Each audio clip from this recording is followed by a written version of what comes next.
Selamat malam. Di tengah sebagian dari kita sibuk untuk memenuhi kebutuhan yang tak ada habisnya, masih ada orang-orang yang justru mengabdikan hidupnya untuk memikirkan dan memenuhi kebutuhan orang lain. Mereka lah sosok-sosok langka di era serba menuntut keuntungan sekarang ini. Maka malam ini kami hadirkan para figur yang berani mendermakan hidupnya di tengah keterbatasan ekonomi mereka. Bersama saya Alvito Dinova Ginting, Anda menyaksikan AFD Now.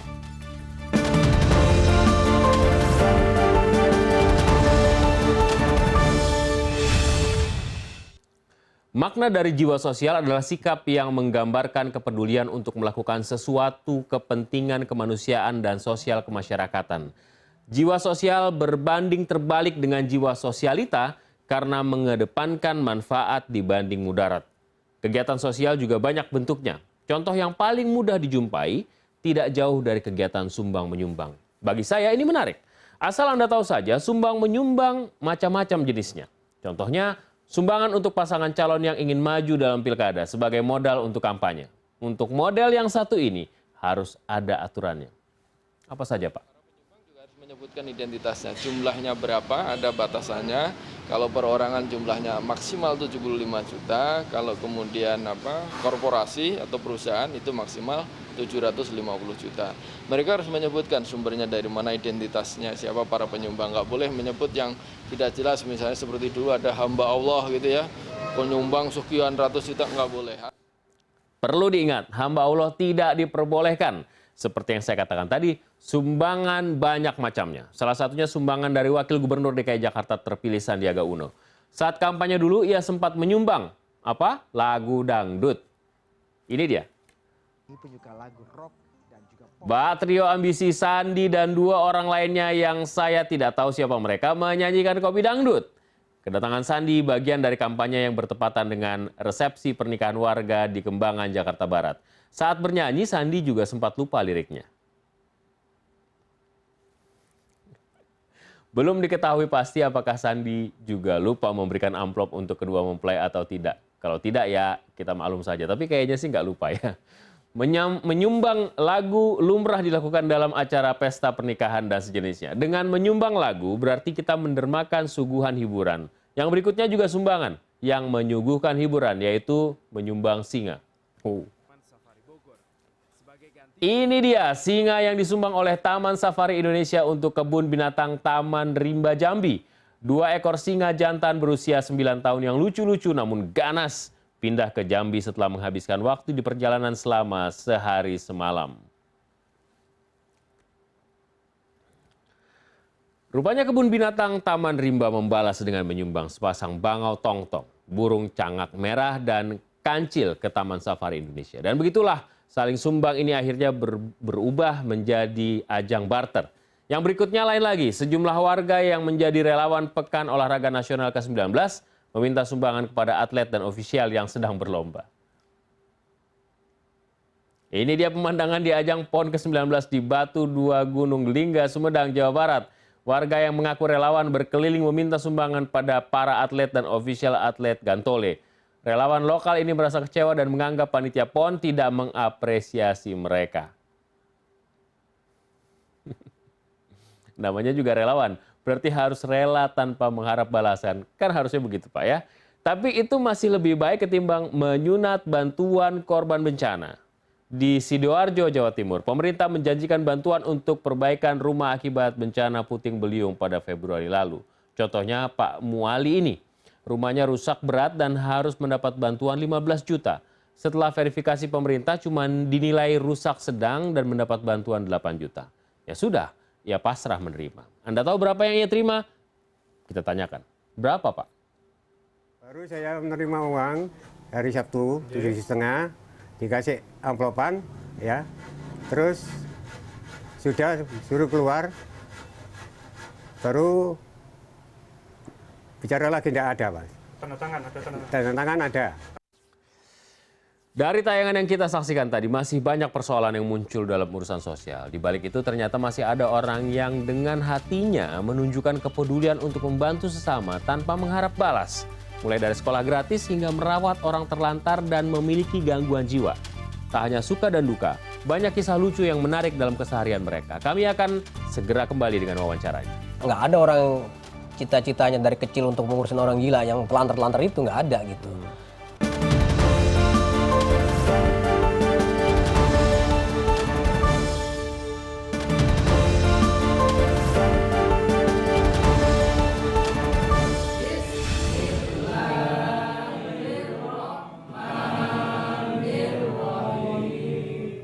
Suara orang mengaji mengisi siang yang mendung hari itu.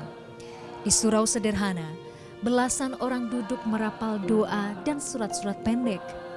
Ada yang khusyuk, ada pula yang membuang jauh pandangannya. Inilah pemandangan yang lazim ditemui di Yayasan Al-Fajar Berseri yang terpencil di salah satu sudut kampung pulau, Tambun Selatan, Kabupaten Bekasi. Mereka adalah penderita gangguan jiwa yang dirawat oleh Marsan. Nah di situ kebetulan pas saya lagi lewat di sekitar perumahan itu ada tempat pembuangan sampah di situ. Kebetulan orang tersebut ini dia makan di kantong plastik yang digerumuni lalat gitu. Saya melirik itu kalau saya lihat makanan yang sudah tidak layak dimakan oleh manusia. Saya nanti pulang ya. Pulangnya kemana? Nggak tahu. Panggilan jiwa dan komitmen Marsan merawat orang dengan gangguan jiwa atau ODGJ sempat ditentang keluarga dan lingkungan sekitarnya. Namun ia tak goyah. Sedikit demi sedikit ia menyisihkan penghasilannya sebagai kusir andong dan membeli tanah ini untuk menampung mereka yang terlantar. Nah, di situ saya makin tambah cinta melihat orang-orang seperti itu, jadi saya ibah gitu. Nah, dari tahun 9 terus berangsur-angsur sampai tahun 2005 singkatnya. Tahun 2005 saya bikin panti. Ini pantinya Mas ini. Ini kayak lama ya, nih. Ya ini pertama ini tahun 2005 ini. Oh, iya. Ini kayaknya kayu bekas semua. Kayu bekas-bekas yang mungkin tujuannya buat kayu bakar saya kumpulin, saya bangun barak. Tapi ini dulu tanah dari mana Pak? Kalau saya ngelihat Bapak backgroundnya adalah kusir nih. Itu tanah dapat dari mana? Itu kan Mbak dari tahun 92. Tahun 92 saya berangkat sampai tahun 2005. Artinya saya udah punya bekal. Bekal usaha saya sambil saya merawat orang seperti ini. Nah kebetulan nih, kebetulan ini sangat murah sekali. Bahkan juga saya belinya nggak kontan gitu. Kini lebih dari 200 ODGJ yang ia rawat. Banyak di antara mereka yang terlantar atau bahkan tak lagi diterima keluarganya.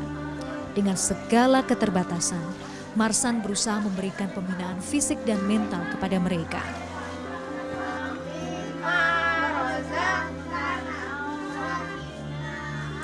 Marsan kini dibantu 17 perawat dan pengasuh. Beberapa di antaranya adalah mantan penderita gangguan jiwa yang telah pulih. Sondang salah satunya. Ibu 3 anak ini bertugas sebagai juru masak di panti. Ia merasa beruntung dan jauh lebih bahagia tinggal di sini.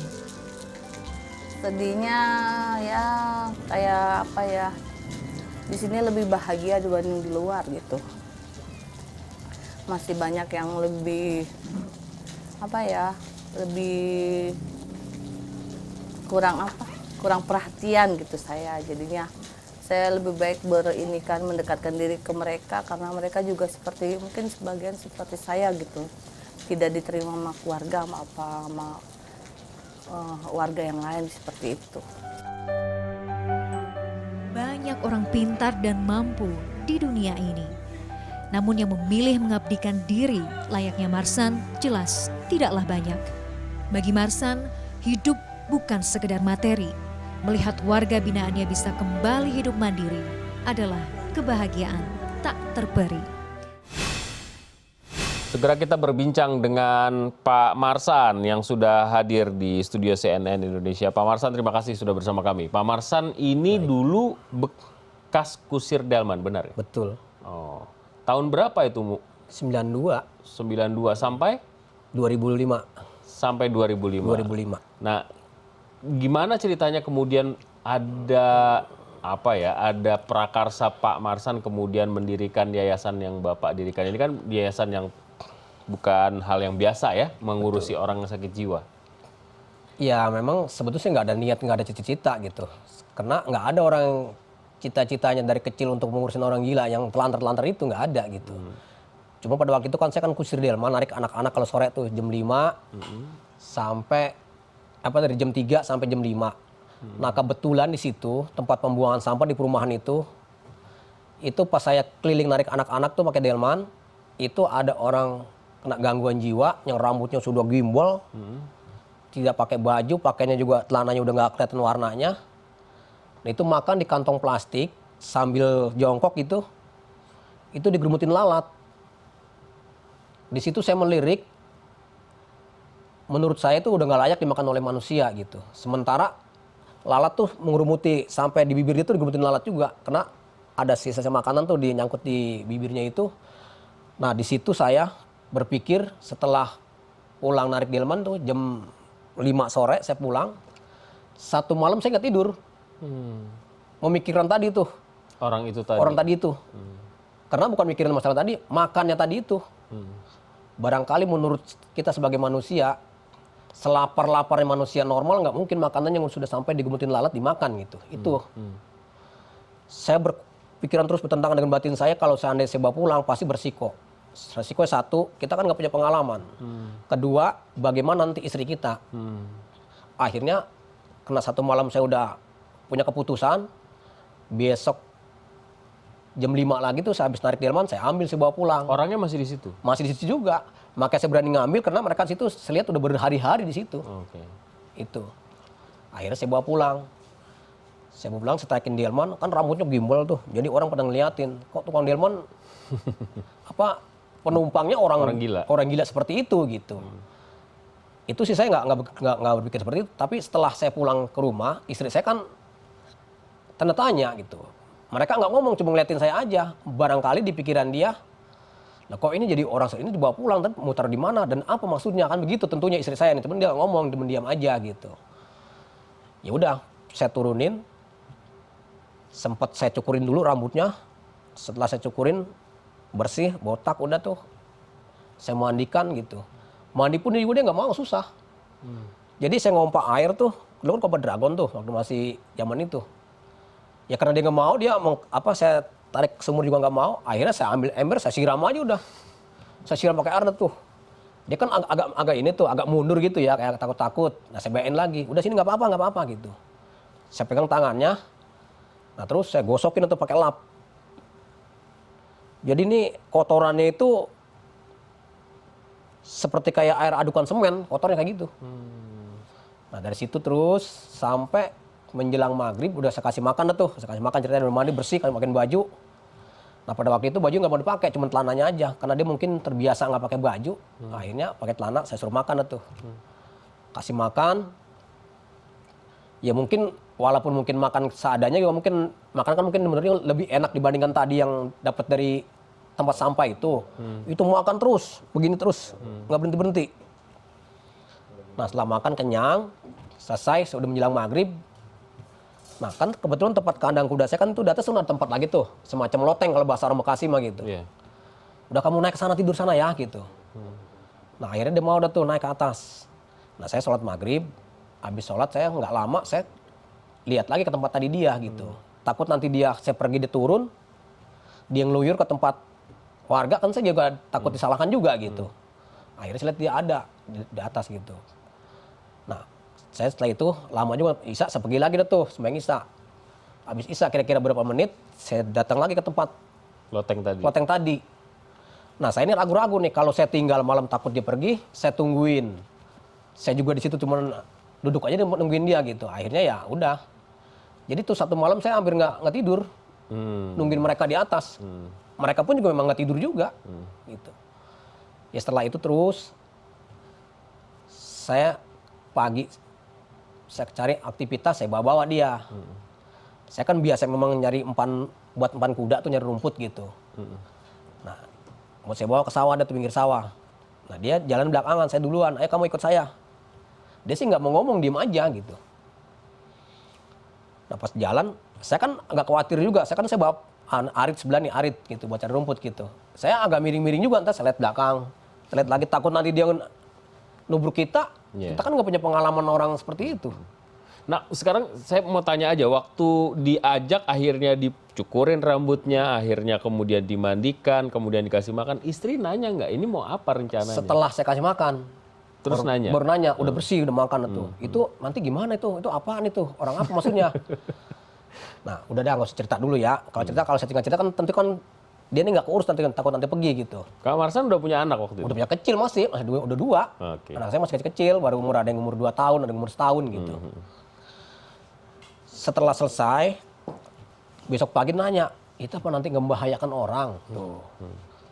Masih membahayakan apanya gitu. Ini kan orang gila gitu. Sementara kan anak-anak sini takut nanti ada anak-anak pada main apa gitu.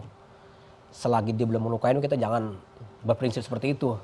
Nah, orang ini orang yang pertama Bapak rawat sampai sekarang masih ada? Udah nggak ada. Udah nggak ada? Dari tahun 92 itu cuma hanya 3 bulan di tempat saya. 3 bulan? 3 bulan. Dia bisa kembali pulang ke keluarganya. Sehat? Sehat, bisa ngasih alamat segala macam. Sekarang apa kerjanya? Sekarang kan dari tahun 92 kan udah katanya udah nggak ada tuh. Dia kan ngakuin dari Kerawang tuh. Saya tanya kan waktu namanya si Rudi. Namanya Rudi? Namanya Rudi. Rud, memang kamu tinggalnya di mana? Di Kerawang, Pak. Nah, kamu dari Kerawang ke sini tuh jalan kaki apa naik mobil sih bilang gitu. Jalan kaki, Pak, gitu. Berapa lama? Nggak tahu, Pak, saya nggak lupa, nggak ingat gitu. Ya udah. Yang Bapak tahu sekarang dia di Kerawang sudah kembali ke keluarganya? Ya kan terus kan saya tanya, di belakang tadi naik mobil apa jalan kaki. Nah, sekarang kamu kira-kira ongkos ke sana berapa untuk pulang ke rumah gitu. Saya nggak tahu, Pak, gitu. Karena saya jalan kaki. Pada waktu itu saya kasih uang 7.000. Saya tulis nama saya di situ, alamat saya. Nanti kalau kamu punya keluarga nih, kamu bilang kan masih ada nih bapak dan ibunya. Nanti bilang aja, saya selama 3 bulan dirawat sama orang ini nih. Nah, saya kasih alamat jelas semua. Dapat 3 hari, ceritanya dia pulang dah tuh ke rumah. Pulang dapat 3 hari, dia datang ke tempat saya sama bapak dan ibunya. Datang ke rumah? Ke tempat saya, ya ke rumah.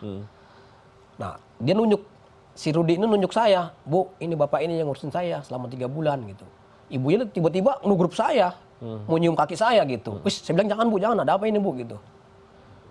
Pak, bapak tahu nggak? Saya Pak rasa bahagianya, ini anak saya udah saya sedekahkan, saya tahlilkan. Saya anggap sudah meninggal. Nah kok kenapa Bu, emang udah lama perginya? Ini Pak perginya udah hampir lebih dari 5 tahun. Di situ saya merasa punya kebahagiaan batin gitu. Artinya saya bisa menolong orang, bisa kembali kepada keluarganya yang dianggap keluarga itu udah meninggal gitu. Nah dari situlah tahun 92 terus berangsur-angsur.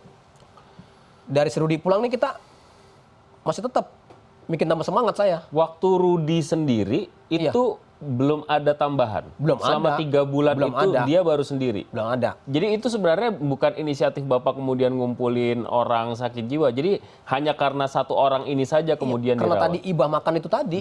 Nggak ada. Gimana kemudian Rudi bisa berkomunikasi? Kan orang nggak waras kan biasanya kan susah diajak komunikasi kan. Sulit. Kalau dikomunikasikan pun mungkin ngelantur kemana-mana gitu. Memang sangat sulit. Mulai dari mana kemudian Bapak bisa komunikasi sama dia? Pertama saya pendekatan terus dengan mereka. Pendekatan selalu saya libatkan untuk aktivitas saya dengan dia gitu. Walaupun dia mungkin nggak bisa membantu secara maksimal gitu ya. Jadi apa aja saya bikin akrab gitu. Kan pada waktu itu kan memang kita kan belum kenal namanya. Karena sementara dia kalau ditanya tuh dia nggak ngomong, diem aja. Kayak orang bisu gitu, nggak pernah dia menjawab gitu. Saya cuman hanya manggil dia bahasa kuda saya. Kuda saya waktu itu namanya si Boy. Karena saya sering manggil nama kuda saya, ya saya pikir udah dah, sekalian manggil nama dia aja dah. Boy, sini. Dia sih nggak nyamperin, orang mungkin bukan nama dia barangkali. Iya. Cuma karena saya manggil di sini, kamu sini. Ini tolong ambilin air ya. Ini kan pada waktu itu kan kompak dragon tuh, kompak. Iya. Nah itu, ini dia apa tangan dia saya tempelin ke batang kompak tuh. Maksudnya biar dia diajarin. Begitu saya tempelin dia diam aja, nggak dilakukan. Sampai saya pegangin, saya bantuin gitu. Saya berhenti, dia berhenti lagi. Nah udah dah, situ terus saya liburkan dia. Saya suruh ngambil air buat empan kuda. Terus selama 3 bulan saya pendekatan dengan mereka. Lama-lama dia mungkin karena saya ini mungkin ada perhatian dengan dia, ada perhatian kasih sayang, dia juga merasa nyaman dan aman, merasa dilindungin. Di situ timbullah dia rasa keinginan. Mulai sadar. Iya, artinya dia pas saya waktu ngopi siang itu dia nyamperin saya ngomong, Pak minta Pak kuenya Pak gitu. Nah ini bisa ngomong dan pikiran saya. Itu baru pertama kali? Baru pertama kali. Setelah berapa bulan? Sebulan. Sebulan tuh baru kali itu. Sebulan keduanya karena dia udah mulai bisa bicara gitu ya. Nah saya tanya selalu saya tuh, kamu sebetulnya namanya siapa sih? Jangan sampai saya panggil nama kuda saya gitu. Kuda saya kan namanya si Boy. Kamu mau panggil nama kuda? Dia cuma senyum aja, nggak ngomong juga gitu. Coba dah, saya tebak-tebak kamu siapa namanya gitu. Tebak-tebak iniannya. Kamu siapa namanya? Biar bapak nanti manggilnya gampang gitu. Berulang-ulang kali dinyebut namanya Rudi. Saya ini berulang-ulang kali berkata Rudi pak. Oh Rudi. Nah, Kirain ngaco gitu ya? iya. Saya tanyakan dia bilang namanya berulang-ulang kan namanya si Rudi. Berarti menurut saya ini benar. Jadi saya bikin akrab dengan dia. Rud, ambilin loh buat anak kuda tuh. Nah, untuk aktivitas segala macam di situ dia mulai merasa berani. Nah, sampai ke 3 bulan itu tadi dia bisa berbicara dengan lancar gitu. Pak, Bapak ini kan kalau dikatakan tadinya supir delman ya, kusir delman. Jadi dari sisi ekonomi juga nggak berlimpah, nggak berlebih gitu. Waduh, jangan kan berlebih. Saya kan nggak narik 1 hari aja saya udah bingung. Nah, tapi kemudian Bapak punya inisiatif untuk menyelamatkan orang-orang tuh.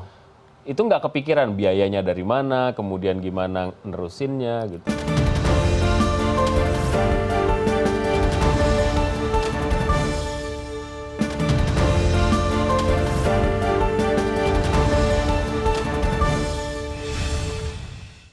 Bapak sekarang punya 200-an orang. 220. 221 yang tadi datang. Barusan datang 221. Dijemput atau dianterin? Dijemput. Pak, Bapak ini kan kalau dikatakan tadinya supir delman ya, kusir delman. Jadi dari sisi ekonomi juga nggak berlimpah, nggak berlebih gitu. Waduh, jangan kan berlebih. Saya kan nggak narik 1 hari aja saya udah bingung. Nah, tapi kemudian Bapak punya inisiatif untuk menyelamatkan orang-orang tuh. Itu nggak kepikiran biayanya dari mana, kemudian gimana nerusinnya gitu. Jadi yang tadi saya lihat motivasi yang tadi itu yang makan tadi itu, padahal saya masalah ekonomi saya kan orang yang sangat pas-pasan gitu. Dapat sekarang makan sekarang habis. Tapi dengan adanya hati kita yang bergebu-gebu untuk net menolong, itu jadi terlintas nggak terpikir. Betul memang istri saya gitu ya. Secara hati nurani mungkin nanti mau diempanin apa orang. Belum nanti resikonya seperti apa keamanan di situ. Nah, dengan saya setiap saat selalu memberikan motivasi pada istri, lama-lama istri hatinya luntur. Artinya merasa ibah gitu. Di situ. Nah, mulai dari situ dari tahun 92 sampai ke tahun 2005 saya udah punya rencana. Karena setiap ada orang berkeliaran, orang panggil saya. Jadi Bapak minta diambil. Iya. Minta diambil, saya ambil. Ya. Waktu itu belum ada donatur, belum ada. Jangan kan donatur istilahnya. Namanya kita di daerah terpencil. Mana ada orang nyumbang untuk orang gila? Nggak ada, kebanyakan anak yatim. Orang gila jangan kan untuk disumbang segala macam gitu. Orang lihatnya juga jijik gitu. Cuman saya berpikir kembali kepada yang Maha Kuasa. Setiap manusia lahir ke dunia pasti dia udah dijatah rezekinya kan gitu. Itu. Dan kedua, ya saya memang timbul bahagianya tadi, motivasinya tadi dari tadi tuh ibunya Serudi, bapaknya Serudi, yang orang ditahlilkan, disedekahkan. Membuat saya semangat. Orang yang seperti Rudi itu banyak Pak ceritanya? Bagaimana Bapak rawat kemudian kembali ke keluarganya? Bukan banyak lagi. Dari tahun 92 ke tahun 2005, dulu kan kita belum sistem kayak panti atau resmi kayak yayasan gitu ya. Kita paling orang taruh udah, kita terima, ntar pulang aja gitu. Makanya saya memberanikan diri, itu saya bikin panti, karena saya lihat setiap hari semakin bertambah tahun popularitas orang-orang kena gangguan jiwa semakin berkeliaran, semakin banyak. Sampai ada yang nganterin, hamilnya udah tua, dapat 3 hari lahir tempat saya. Saya panggil bidan. Dan itu nggak waras? Nggak waras. Saya kan belum punya pengalaman untuk menangani orang lahir gitu ya. Saya panggil bidan. Pagi-pagi, Bu, bisa nggak bantu untuk persalinan di tempat saya gitu? Di mana Pak? Itu Kampung Pulo gitu. Ya udah Pak, minta alamatnya, saya catat alamat sama dia. Datang dah tuh. Begitu datang si pasien saya ini mau lahir, ditanya sama bidan.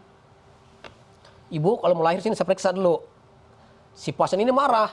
Saya nggak lahir, saya nggak hamil. Bidan nanya sama saya. Emang ini orang sakit Pak? Ini Bu orang kena gangguan jiwa. Wah saya nggak berani deh Pak, saya nggak bisa.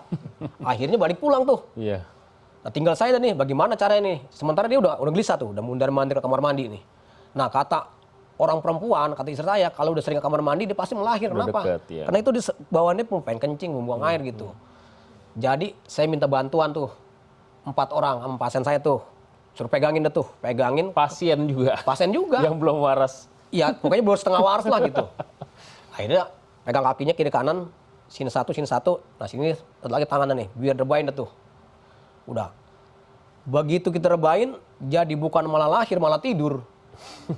Saya panggil tuh ibu-ibu tuh, yang bisa ngelahirin tuh, yang udah biasa gitu. Coba Bu lihat, ini katanya Pak udah menonton Pak gitu. Ini kok orang katanya tidur katanya gitu. Itu dari jam 1, dari jam pagi sampai jam 1 baru lahir. Saya kasih air putih, saya minumin, dia kan melek tuh pas minum air putih, matanya gitu langsung terbuka gitu. Nah ini kok nggak ada reaksi untuk dia mau keluarkan bayi. Saya pijit kakinya tuh. Saya pijit kaki dia kan teriak-teriakan tuh, melintir-lintir. Sampai guling-guling, akhirnya tadi ini yang megangin udah kewalahan. Dan akhirnya itu kesimpulannya melahirkan lahir. Bapak yang bantu. Saya nanganin. Karena bidan nggak mau, kita mau kemana lagi? Oke. Pak, Ibu sempat walaupun tidak menunjukkan protes yang keras gitu ya, sempat bertanya-tanya ini gimana. Bapak kan tinggal di pemukiman ya. Iya. Bagaimana tanggapan warga waktu itu? Pertama kali Bapak ngumpulin orang nggak waras itu. Ya pada dasarnya warga pasti merasa agak nggak nyaman, agak resah. Ada penolakan? Iya bukan ada lagi. Bahkan rumah saya kan dekat jalanan tuh, jalan kecil gitu. Itu setiap lewat rumah selalu tekap hidung, karena bau. Ya mereka kan kadang-kadang kencing sembarangan, buang air sembarangan. Saya kan jadi satu dengan mereka tidur tempatnya. Ya saya nikmatin aja gitu. Kalau mungkin kalau saya marahin dia, kenapa kamu lewat sini? Berarti kita kan salah juga. Ya udah biarin. Orang bilang bau, apa saya udah menghiraukan. Yang penting apa yang saya lakukan ini adalah memang benar-benar niat di hati kita gitu. Gitu. Pak, ada yang paling sulit? Kalau Rudi saya lihat nggak terlalu berat ya penanganannya. Ada nggak yang paling sulit yang menurut Bapak itu yang paling luar biasa ditangani? Kalau saya nanganin pasien disabilitas mental itu bukan yang ngamuk-ngamuk yang sulit. Yang sulit itu yang matung, yang diem. Makan disuapin, mandi dimandiin, pakai baju dipakein. Bahkan kalau kita ajak berolahraga pun, kalau kita nggak gotong berdua nih, dia udah nggak mau. 1 hari duduk di situ, kalau kita nggak pindahkan, di situ-situ aja. Itu orang sakit jiwa yang berat adalah itu. Saya mah kalau ngamuk-ngamuk sama saya nggak lama. Yang ngamuk marah-marah gitu, teriak gitu ya, sampai ada pemasungan, ada di rantai dan jadi kan begini, saya itu kan nggak punya obat penenang. Kalau rumah sakit jiwa kan katanya yang pasien ngomong saya nih, kan ada pernah tuh bekas mantan-mantan rumah sakit gitu ya. Pak, saya kalau di sana tuh diikat tangan saya di tempat tidur Pak, terus disuntik. Saya langsung plek, lemas gitu. Nah ntar beberapa jam kemudian kalau masih tetap gitu disuntik lagi. Kalau kumat disuntik lagi. Nah terus saya minum obat tiap hari. Kata dokter atau perawatnya, obatnya diminum, jangan nggak diminum, kamu nggak sembuh. Kata pasien saya ini yang masih akalnya pinter, dia kan sakit jiwanya bukan ingatannya. Saya minum obat tiap hari, kapan sembuhnya? Kata pasien saya nih. Katanya kan itu obat, tapi tiap hari harus minum. Kalau memang itu obat, berarti kan begitu minum dapat beberapa hari berhenti minum obat sembuh, berarti itu obat. Nah akhirnya kan nggak mau minum obat tuh. Akhirnya tuh ngamuk-ngamuk di situ, disuntik lagi. Nah terus kan kalau tempat saya kan cuma hanya di rantai tuh kalau tangan nakal gitu ya, tangan sebelah di rantai tempat tidurnya tuh. Kalau yang gelisah nggak bisa tidur, mondar-mandir gitu jalan sana jalan sini, itu kakinya serantai sebelah, sepanjang segini deh nih. Artinya bisa leluasa. Tujuan apa? 1, intinya kita untuk pengamanan dirinya, kedua juga untuk keamanan orang lain gitu. Nah saya bandingkan dengan mereka, kamu mau minum obat, apa mau dirantai? Saya mending dirantai Pak, dirantai saya alami, saya pengen buang air, saya bilang. Saya juga katanya bisa tidur tenang. Kalau ada niat saya ada keinginan yang negatif, misalkan rusak-rusak apa, karena saya dirantai saya nggak bisa. Lama-lama saya timbul rasa kesadaran. Kenapa? Karena saya nggak bisa bergerak leluasa, akhirnya saya tidur. Dengan saya tidurnya nyenyak dan nyaman, pulihlah pikiran saya. Nah kita kan memang... Jadi nggak ada terapi yang ada. Sekarang ini ada. Ada ya? Kalau dulu enggak. Kalau dulu belum. Kita belum bisa mendeteksi orang sakit jiwa itu seperti apa sih penanganannya. Cuman cukup kita ya tadi beraktivitas aja. Nah mulai kemarin saya pelajari dah tuh. Karena yang penyakit itu saya lihat beda-beda, nggak sama.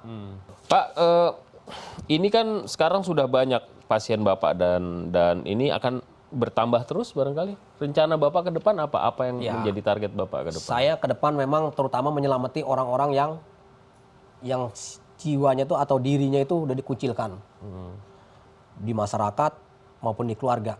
Karena yang saya dapat ini bahkan juga ada yang dipasung oleh keluarganya.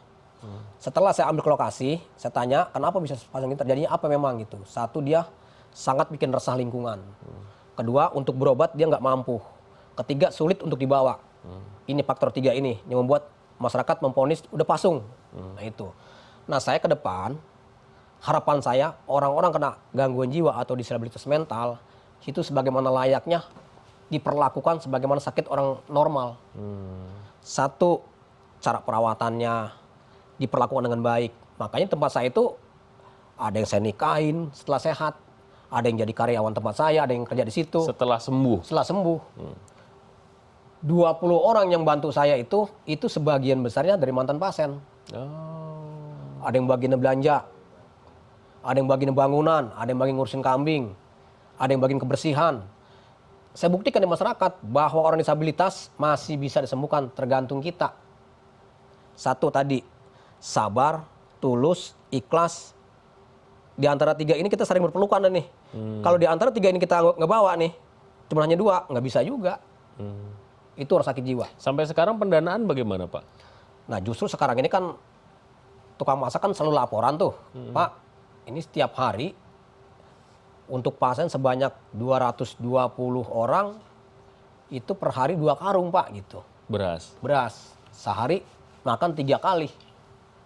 Sementara tengok ke belakang tuh di dapur beras tinggalan setengah karung. Saya bilang kamu ngutangnya dulu gitu. Ngutangnya jangan tempat lain nggak dapat. Tempat langganan aja gitu. Saya suruh ngutang dah tuh. Bagian belanja dah tuh. Ngutang beras 2 karung dah tuh. Bilangin nanti sore bayar. Padahal sore juga saya nggak tahu dari mana, belum jelas dari mananya. Ya waktunya sih ada aja. Di situ kita menambah yakin gitu. Jadi keyakinan Dari kita tadi pemerintah itu, ada bantuan? saya dari pemerintah itu dapat bantuannya itu setahun sekali. Setahun sekali? Iya. Untuk setahun sekali, tapi kita gunain cuma hanya habis 2 bulan buat makan dia. Kesanain udah kita ekstra sendiri dah. Itu. Kayak kemarin kan tuh ada masyarakat nganterin ke tempat kita, hamil 3 bulan sampai hamil 9 bulan. Kemarin lahir tuh. Kemarin pun juga saya nanganin juga lahir. Karena nggak bidan tetap nggak mau juga? Bidan bukan berarti sekarang ini nggak mau. Yang jelas bidan bersikonya takutnya dia bermasalah. Dia tangani secara manual, secara alami dia nggak mampu. Kalau dikira takut nanti jahitan belum selesai, belum bagus, dikorek-korek. Nah itu menurut bidan alasannya gitu. Ya udah, yang penting saya sesuai dengan pengalaman saya yang udah sampai 4 orang yang saya tangani untuk lahir di rumah. 4 orang Bapak? 4 orang. Yang satu ini di kamar mandi nggak ketahuan. Ibunya posisinya lagi keadaan kondisinya jongkok. Nah itu pas kalau nggak saya lihat, karena bayi itu nangis, saya ke kamar mandi saya lihat, itu tadi. Kalau saya nggak bubur lihat, itu bayinya tertarik-tarik sama ibunya.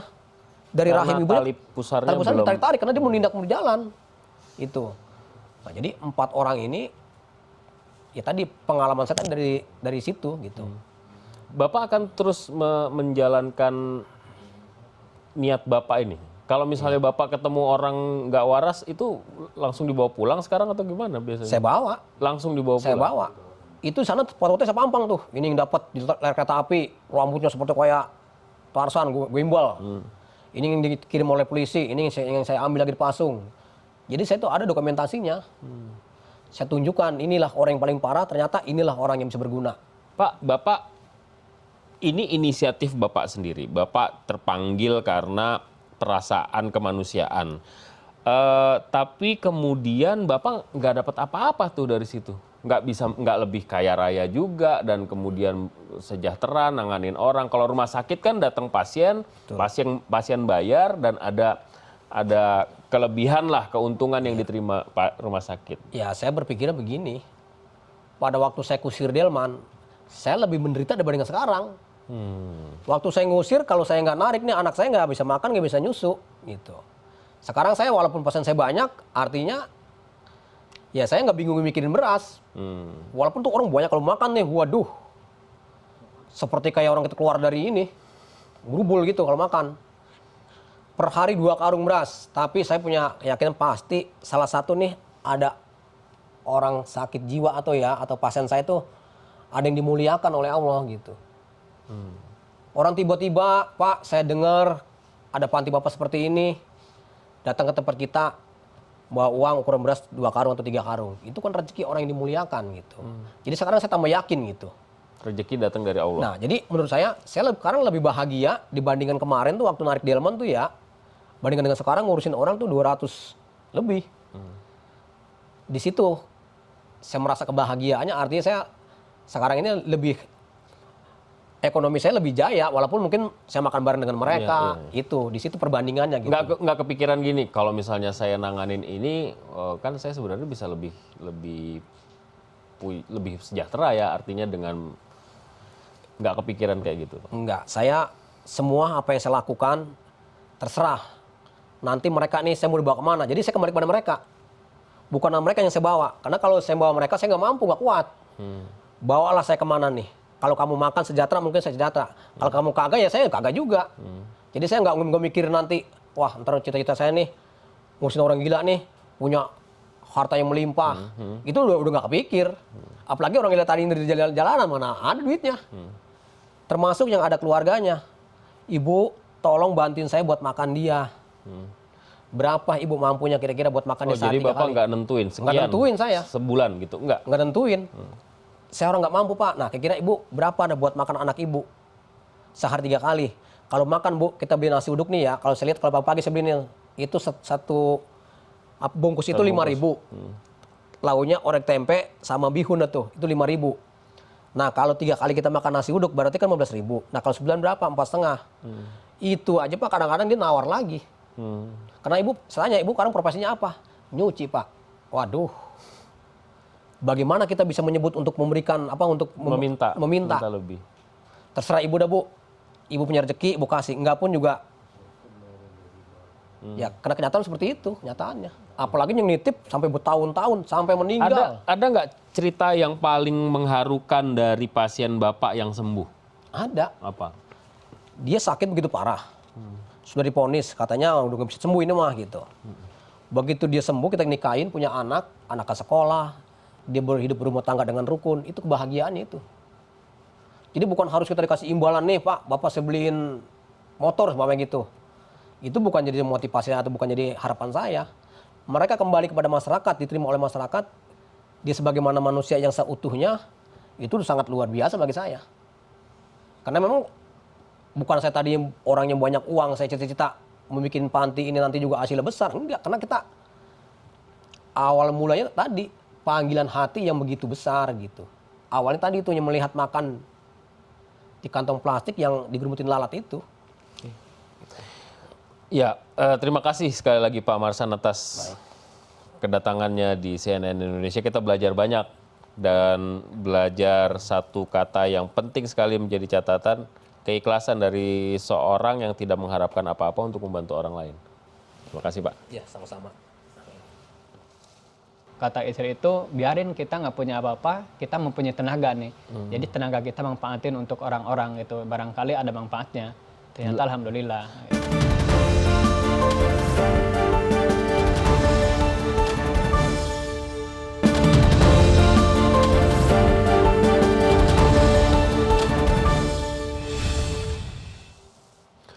Tak banyak orang yang mampu menjadi sosok inspiratif yang rela mendermakan hidupnya di tengah keterbatasan ekonomi. Malam ini kami hadirkan seorang tukang parkir yang mendirikan dan mengelola sekolah gratis bagi anak-anak tak mampu di kawasan Ranca Ekek, Kabupaten Bandung, Jawa Barat.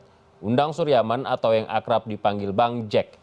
Namun sebelum kita mendengar lebih jauh cerita Bang Jack ini, dalam mengurusi sekolah gratisnya, saya akan ajak Anda terlebih dahulu untuk melihat cuplikan berikut ini. Undang Suryaman dikenal sebagai juru parkir di kawasan Fakultas Ilmu Komunikasi Universitas Padjadjaran, Sumedang, Jawa Barat.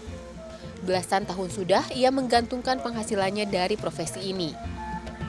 Meski menjadi juru parkir, Undang membangun sekolah taman kanak-kanak dan taman pendidikan Al-Quran bagi anak-anak kurang mampu di lingkungan rumahnya. Kenapa saya mendirikan ini? Karena teringat waktu dulu gitu. Jadi istilahnya anak-anak sekarang tuh jangan seperti saya putus sekolah, apalagi di zaman sekarang udah zamannya udah maju, masa sih masih banyak orang yang tidak bersekolah. Sementara saya kan harus bertanggung jawab ini gimana anak-anak belajar, karena saya yakin ini dari anak-anak sekian ini kemungkinan nantinya pasti adalah orang yang nanti jadi suatu pemimpin bangsa kita juga, saya yakin ke sana gitu. Selama 3 tahun sejak tahun 2012, ia dan istri mengajar anak-anak sambil menumpang di masjid, hingga pindah ke rumah keluarganya di Ranca Ekek, Bandung, hingga sekarang. Penghasilannya sebagai juru parkir ia habiskan untuk membeli kursi, meja, buku, dan fasilitas lain untuk muridnya. Pernah saya dikontrakin sempat 1 tahun sama temen dikontrakin, nah setelah itu habis kontrakan dan saya juga mungkin terlalu enak juga dikontrakan ya, akhirnya serasa di masjid aja, dikirain tuh saya gratis gitu di situ. Ya akhirnya saya ditagih sama orang yang punya tempat, akhirnya kita nggak bisa untuk bayar. Ya akhirnya resign dulu saya 1 minggu. Anak-anak ya banyak juga yang menanyakan dari segi orang tuanya kenapa libur ya, saya bilang saya lagi sibuk nih, padahal saya lagi muter-muter nih, di mana nih saya untuk mencari nanti anak-anak belajar. Ya akhirnya saya sama mertua alhamdulillah diizinin untuk nempatin rumahnya. Di sini juga dulunya memang tempat-tempat tidur semua, Kang. Jadi ya terpaksa diacak-acak karena mereka kasihan juga nanti belajarnya gimana kan. Meski dengan fasilitas sederhana, kini TK Nafilatul Husna dan TPA Rodotul Jannah bisa memiliki 180 siswa-siswi TK dan TPA dan 4 orang pengajar. Setiap siswa membayar iuran sekolah sebesar Rp25.000 per bulan. Kegiatan belajar TK dimulai pukul 8 pagi hingga 11 siang, dilanjutkan dengan TPA di sore harinya.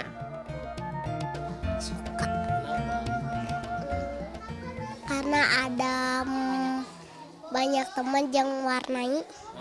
Bagi saya pribadi nggak apa-apa, yang penting cara mengajarnya itu yang bikin saya tertarik gitu. Anaknya bisa mengikutin gitu. Dalam waktu dekat ini, murid-murid di Sekolah Undang akan segera menempati gedung baru yang saat ini masih dibangun. Biaya pembangunan gedung tersebut berasal dari beberapa donasi masyarakat. Dari donasi tersebut juga, Undang kini dapat menggaji para pengajar. Dan segera kita berbincang dengan Undang Suryaman alias Bang Jack. Saya panggil Bang Jack aja ya. Iya. Bagaimana kemudian awal mula dari tukang parkir kemudian jadi punya sekolah? Kalau awal mulanya sih kemungkinan saya dulu juga ingin mempunyai seperti orang lain, berpendidikan juga, bisa melanjutkan sekolah. Cuma karena memang orang tua tidak mempunyai biaya mungkin untuk menyekolahkan saya, akhirnya saya hanya berhenti di S1 D1, dasar sarjana di SD ya.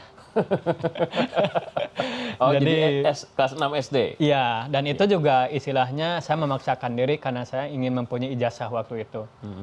Di tahun 89 kalau nggak salah waktu itu ketika saya mendengar seorang mahasiswa ketika mereka KKN waktu itu 3 bulan lamanya kalau ke kampung daerah saya itu, saya sangat bangga mendengarnya karena selalu diutamakan gitu ya. Mereka itu jadi istilahnya mahasiswa-mahasiswa itu memberikan ilmu ke orang-orang di daerah. Terus saya juga bergebuk-gebuk, saya ini harus jadi seorang mahasiswa nih nanti. Karena saya juga ingin berbagi ilmu juga untuk ya orang-orang yang memang ya sangat membutuhkan. Ternyata kemungkinan impian dan harapan saya itu memang cuma nyampe di SD saja. Cuma ya akhirnya saya memaksa ke orang tua pun juga ya tetap aja seperti itu. Karena memang tergandala dengan materi, mungkin biaya. Karena kebetulan sekolah SD pun saya harus menempuh jalan kaki itu 12 kilo. Terus yang ke SMP juga mungkin 2 kali lipat di perjalanannya dan di situ juga harus naik kendaraan lagi. Mungkin di situ beratnya mungkin orang tua.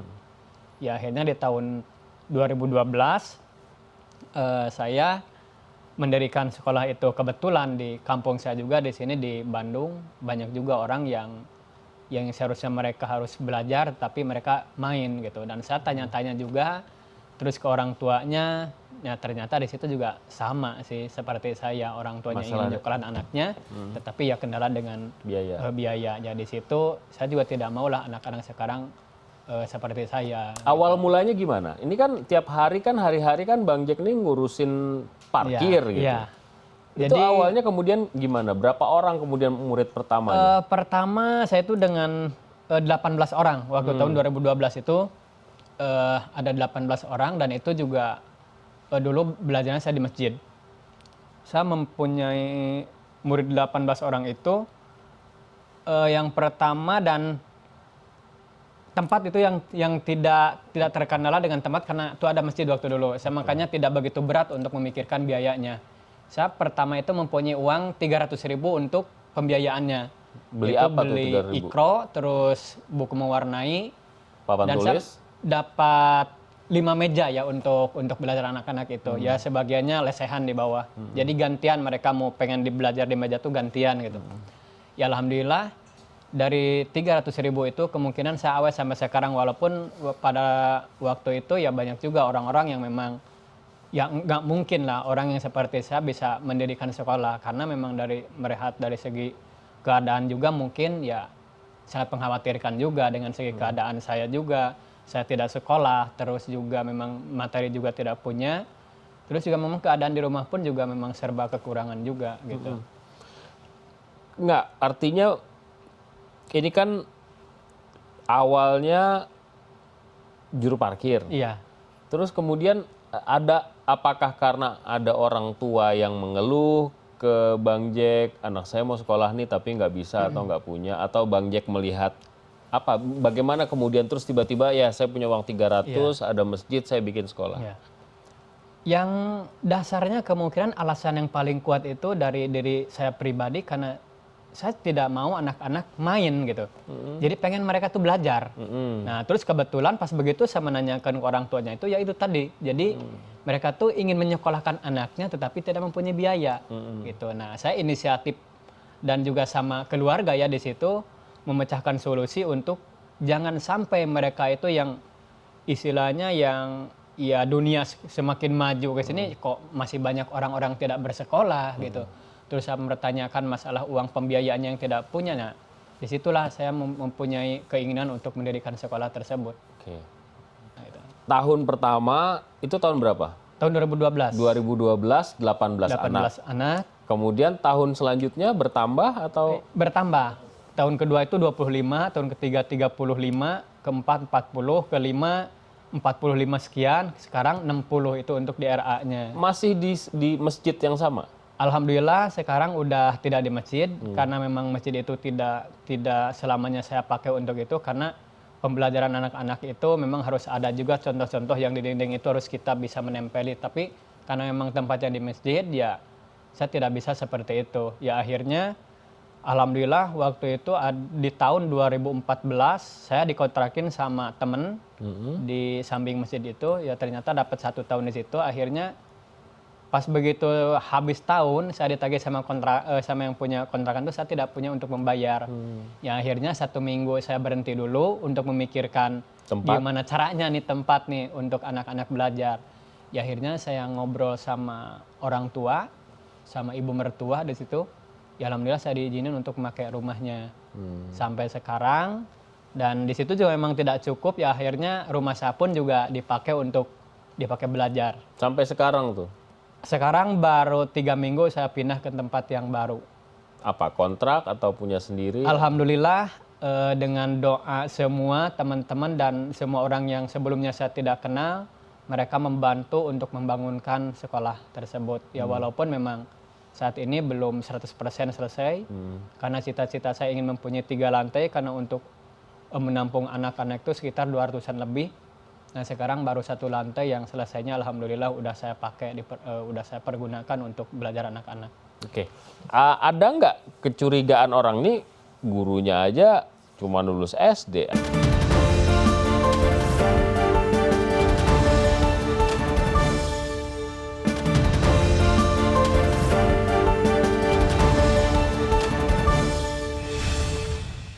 Bang Jack, ini kan soal pendidikan ini kan orang benar-benar sangat orang benar-benar sangat hati-hati gitu ya. Ada nggak kecurigaan orang nih gurunya aja cuma lulus SD, anak diajarin beres apa enggak gitu? Ya, katanya sampai ada isu soal sekolah bohong-bohongan gitu. Ya, memang itu ya pasti seperti itu, dan saya juga tidak menutup kemungkinan, dan wajar mereka bilang seperti itu, karena memang saya juga memang tidak sekolah, dan yang saya ajarkan ke mereka itu sesuai dengan kemampuan, dan saya juga melihat dengan segi pembelajaran orang-orang seperti itu. Nah, alhamdulillah di tahun di 5 bulan jalan, saya untuk memberanikan diri untuk izin, yaitu untuk mempunyai kurikulum. Ya alhamdulillah sampai sekarang pun saya mempunyai kurikulum gitu, dan alhamdulillah juga sekarang kita ada bantuan juga guru-guru yang lainnya di situ. Jadi saya sekarang udah tidak ngajar sebenarnya, ya karena memang ada bantuan guru-guru mereka yang ngajar yang memang di bidangnya gitu. Saya juga memang ngajak orang-orang yang memang harus lebih kompeten juga untuk ngajar-ngajar, dan alhamdulillah ya ada juga yang sarjana juga sekarang yang ngajar ngebantu. Berapa sekarang gurunya? Ada 3, 4 sama istri masih tetap, dan saya juga sekarang lagi nguliahin guru terus sama Menguliahkan guru. Iya, menguliahkan guru juga karena saya ingin guru-guru itu mengajar sesuai dengan di bidangnya dan lebih kompeten, karena saya juga ingin mereka itu berhasil gitu. Sekarang masih gratis sekolahnya atau bayar? Sekarang itu dari baru sekarang ini mungkin ada 2 kategori ya kalau yang sekolah di saya itu. Karena kalau orang mampu dibilang orang mampu mungkin disuruh tidak bayar di saya, itu mungkin saya juga salah gimana mereka harus berbagi mungkin ke orang-orang. Jadi memang kalau misalnya orang yang memang tidak mampu, ya persyaratannya harus mempunyai SKTM. Itu dari surat keterangan. Iya, surat keterangan tidak mampu. Dan kalau misalnya memang orang yang mampu, silahkan untuk berbayar. Tapi ya saya juga tidak memberatkan mereka. Kalaupun memang nyicil misalnya sampai 1 tahun pun juga terserah mereka gitu. Saya tidak mau untuk mempersulit gitu. Dan itu juga pendaftaran baru sekarang nih. Pendaftaran 600 itu saya kasih pakaian 4 seragam. Terus juga saya kasih sepatu, kasih tas, kasih peralatan untuk belajar mereka. Akhirnya ya kemungkinan ya sama sih sebenarnya, cuma membelanjakan doang sih sebenarnya saya kayaknya. Ya kalau misalnya memang yang gratis, saya fasilitasi untuk tas, sepatu, dan alat-alat tulis semuanya. Itu gratis. Yang gratis sekarang berapa persen? 75% gratis. 75% masih gratis ya? Iya. Apa untungnya membuat sekolah gratis itu?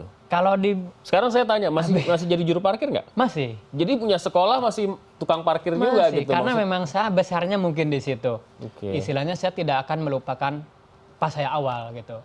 Karena saya juga bisa seperti ini, mungkin dari situ saya mempunyai pemikiran seperti ini, mungkin juga mahasiswa dan dosen-dosen juga yang mendidik saya kemungkinan di situ. Jadi mungkin pola pikir saya pun juga terbentuk dari situ. Jadi ya istilahnya ketika saya memang masih seperti ini, mungkin insya Allah saya masih tetap parkir karena saya juga masih dipertahankan di situ. Itu karena memang passion atau panggilan atau memang karena kebutuhan? Gimana nih? Maksudnya di parkiran? Iya di parkiran. Memang kebutuhan itu. Kalau nggak parkir nggak makan. Ya, saya dari mana kan gitu? Saya dari mana kan itu? Karena saya tidak mempunyai usaha yang lain. Lah terus guru-guru yang ngajar itu juga nggak dibiayai, nggak digaji, nah, atau gimana? Alhamdulillah kalau dulu sekian tahun, 3 tahunan mungkin itu tidak ada untuk mereka ya. Tapi kalau sekarang alhamdulillah karena memang alhamdulillah ada donatur juga yang ngasih, berarti saya harus ngasih kewajiban juga untuk mereka gitu. Jadi uang itu untuk guru-guru dan tetap kebutuhan mereka yang harus saya perhatiin gitu. Jadi ini benar-benar murni amal aja nih hitungannya. Mudah-mudahan ya itu ada nilai-nilai yang baik gitu ya, karena memang ya saya juga ya kemungkinan yang kita cari juga nih di dunia mungkin kebahagiaan dan kesenangan.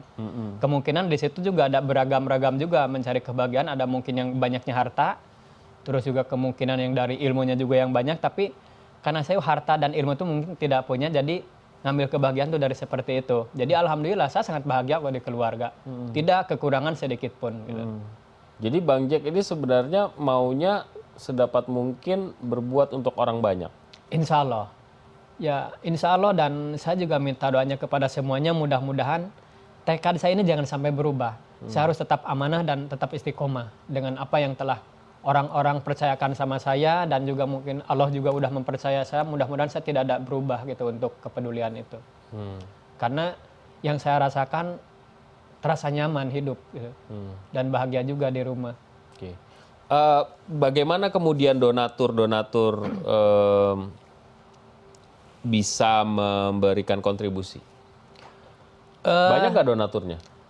Kalau donatur tetap sih sepertinya masih saya nggak ini. Jadi istilahnya masih setiap bulan teh kadang si A mungkin yang ngasih, terus nggak ada, nanti si C atau siapa gitu yang ngasih. Jadi nggak ada yang tetap ya? Ya, yang tetapnya belum. Menurut saya apa yang Bang Jack tunjukkan kepada kita semua malam hari ini adalah bentuk rasa kemanusiaan yang luar biasa. Bagaimana tidak memikirkan diri sendiri, tapi memikirkan lebih banyak orang dan berbuat untuk lebih banyak kepentingan orang banyak. Begitu. Bang Jack, terima kasih atas waktunya, terima kasih atas pelajaran yang didapat dari materi yang Bang Jack sampaikan pada malam hari ini. Sukses untuk kerjanya. Amin. Sama-sama. Cerita tentang Pak Marsan dan Bang Jack yang berani mendermakan hidupnya di tengah keterbatasan, ibarat oase di tengah tandusnya keluruhan budi.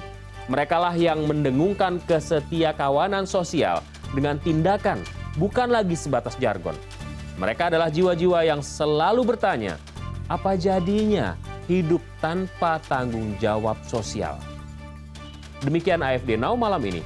Saya Alvito Dinova Ginting. Sampai jumpa.